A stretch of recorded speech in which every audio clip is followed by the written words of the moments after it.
in depth with your first alert forecast. Something we got to point out too, in addition to the rainfall, will be some concerns with the upcoming high tide cycles. We have one coming up just after 7:30, between 7:45 for our east facing beaches and the Brunswick Islands. The second full moon actually of the month of August having its impact too. So we expect not only more nuisance flooding, but some of that could be significant too. So the next couple of high tide cycles this evening, and then in the morning too, around 8:30 to close to 8:45. Riverfront and Battleship high tides on your screen there too, taking us through just after 10 tonight and a little after 11 come tomorrow. So those are going to be the big concerns. Obviously, rain already happening. That rain chances up 100%. Temps are going to meander in the 70s primarily. Winds eventually turning to the blustery side. Right now, not so bad. But as the bulk of the heavy rain moves to the north, that's when the winds will start to pick up. And we'll likely see some sustained winds of 20, 25, even 30 miles an hour for some locations. Gusts higher than that. Tropical storm force, especially along the coast. A lot of folks have asked about storm surge. Thus far, looking at about 1 to maybe 3 feet.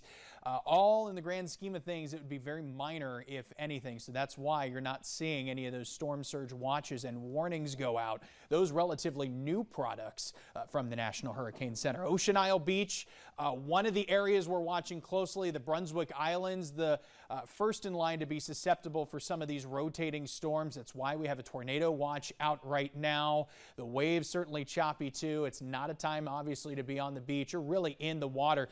That same view, very similar here in downtown Wilmington as we take you to the Murchison building and look off to the south from our West Shore Home First Alert Skycam. Obviously traffic not really moving all that quick across the bridge because one, visibility is low, and two, the bridge is wet. 79 degrees out at the airport. Obviously showers there too. Everyone's seeing showers at this point. A northeast wind right now at 7. That wind is going to vary, of course, as the storm continues to rotate and make its closest pass to the lower Cape Fear dew points up close to 80 degrees.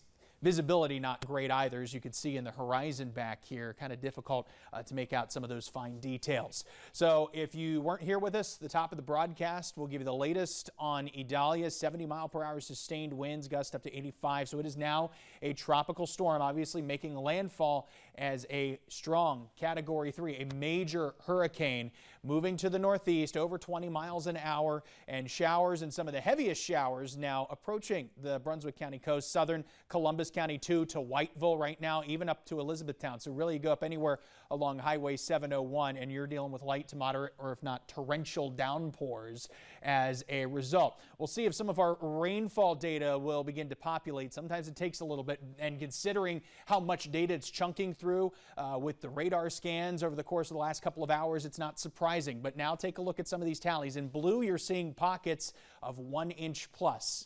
In the purple, higher than that even. And this is over the course of the last 24 hours, so it does include some of the showers from yesterday. You get an idea of just how saturated the grounds are right now. Got our velocity product on here, and this is where we're watching for some under the hood rotation. We've got a few broad areas of rotation that we're watching in the meantime. We'll of course keep you updated if there are any big concerns heading through the next little bit. Let's take you through the next 30 minutes and forward. Obviously this evening dealing with a lot of rain in a short amount of time, so flooding continues to be a concern. That aerial flood watch continuing for all of southeastern North Carolina. A few breaks in the rain perhaps late this evening, but still off and on showers as the center of that low, indicated here by some of our wind particles, continues to push through. Now we take it through the morning and watch for some gradual clearing. It's going to start out to the west first, and then eventually it's going to move off to the east. So by the time we get to tomorrow afternoon, tomorrow evening, we find ourselves in a much better place compared to now. Here's your planning forecast. First alert action days will continue to ride for tomorrow. May elect to drop those early as those threats ultimately diminish.